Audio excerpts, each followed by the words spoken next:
Now there is nothing more important, I believe, and it connects both to the economic issues, but it also connects to basic public safety, like Kamala Harris's wide open border. Because if you think about it, why have housing costs gotten so high? There are two basic reasons. Number one, Kamala Harris made it harder in this country to build homes, and she made it so that our interest rates shot through the roof. There are a lot of Democrats celebrating right now that they lowered interest rates by 0.5%. But interest rates have gone up about 6% thanks to Kamala Harris's policy. That's number one, why housing prices are so high. The second reason that housing is so high is because we let in 25 million illegal aliens to compete against Americans for scarce homes. And here's the thing, when you take the same number of houses and you bring 25 million people who shouldn't even be here and you force Americans to compete against those 25 million, then that's going to drive up the cost of housing for everybody. We got to get those illegal aliens out of here and secure our border, and that's the best thing that we can do to bring back housing affordability.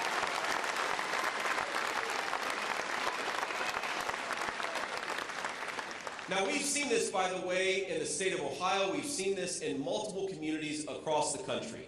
And there's this game that Kamala Harris and the Democrats play. The first thing that they do is they will flood a small town or a big city with thousands of migrants who shouldn't be there in the first place. And the second thing they'll do is they'll say, you are a racist if you dare complain about it. And I think it's the most disgraceful thing that Kamala Harris has done this cycle is not just flood this country with cheap labor and people who are competing with you for homes, but they didn't tell you that you're a bad person for daring to speak up and to have a voice about what's going on in your own country. We would reject that politics. We reject that censorship. And you know, what's interesting about it is that very often the people who have suffered the most from Kamala Harris's open borders are people of Latino descent, or they're black Americans whose family has been in this country for 9 or 10 generations. In the town of Springfield, Ohio, which I'm honored to represent, we've heard from a number of residents that there are certain parts of town where they won't even drive because the illegal immigrants who have come in have made it unsafe to be on the roads. And you see the evidence of it, by the way, in skyrocketing car insurance rates. Whose car insurance rates have gone up? You think that has something to do with the fact that there are 25 million drivers on the road who shouldn't be here? And if they didn't follow our laws to get here in the first place, do you think they're following stop signs? Absolutely not. So the housing and everything else affordability crisis is connected to Kamala Harris's open border. And ladies and gentlemen, it did not have to be that way. I've been on the border twice, which is I think 2 more times than our borders are, Kamala Harris. And you know, the 2 times that I've gone, you know what really sticks out at me? Is the Border Patrol agents are heartbroken because all they want to do is to be able to do their job. And these people come from every walk of life. When I was last at the border, I spoke to a recent Latino immigrant, a legal immigrant to this country, who joined the Border Patrol because he wants to secure that southern border. You see every American from every possible walk of life, and they just want to do their job. Kamala Harris, why won't you just let them? It's that simple. So to everybody who wants us to have a secure border, we're going to say very simply that Kamala Harris's policy is to suspend deportations. Donald Trump is going to re-implement deportations.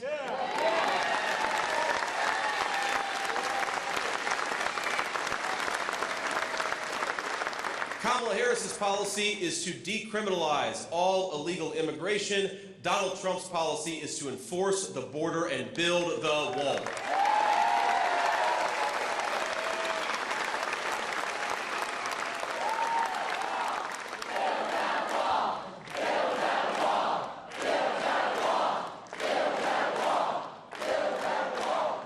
And Kamala Harris wants to bankrupt Medicare by giving Medicare to illegal aliens, which would throw millions of American seniors into poverty.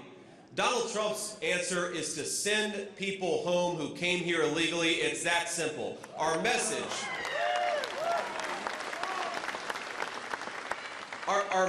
to illegal aliens who've come to this country, who've driven up the cost of housing, who have made it more expensive for Americans to afford a good life, to the drug cartels who have brought in pounds and pounds, tons and tons of fentanyl into this country, our message is simple. In 6 months, pack your bags because you're going home.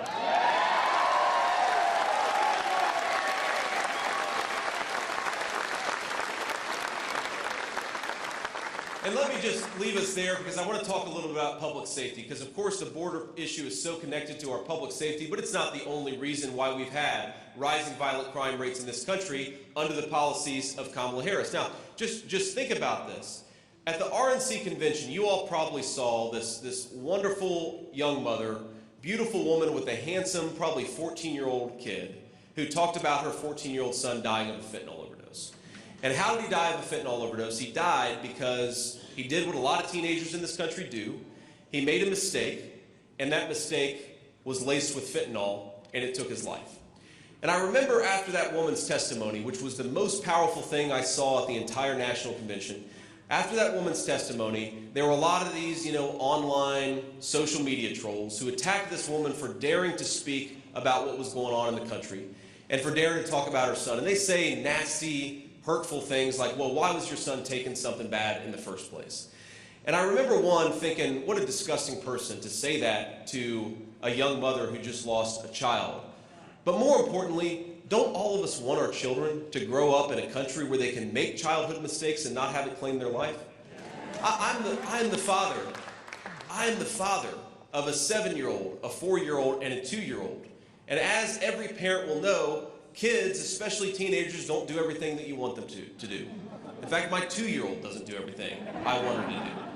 But we want our children to grow up in neighborhoods that are safe enough that kids can learn from innocent childhood mistakes and not have it claim their life. We want our children to grow up in safety and security. And whether you're a rich person or a poor person, we think the birthright of every American citizen is to grow up in safe neighborhoods and safe streets. And that's what we're going to bring to North Carolina and everywhere else when we get Kamala Harris out of the Oval Office.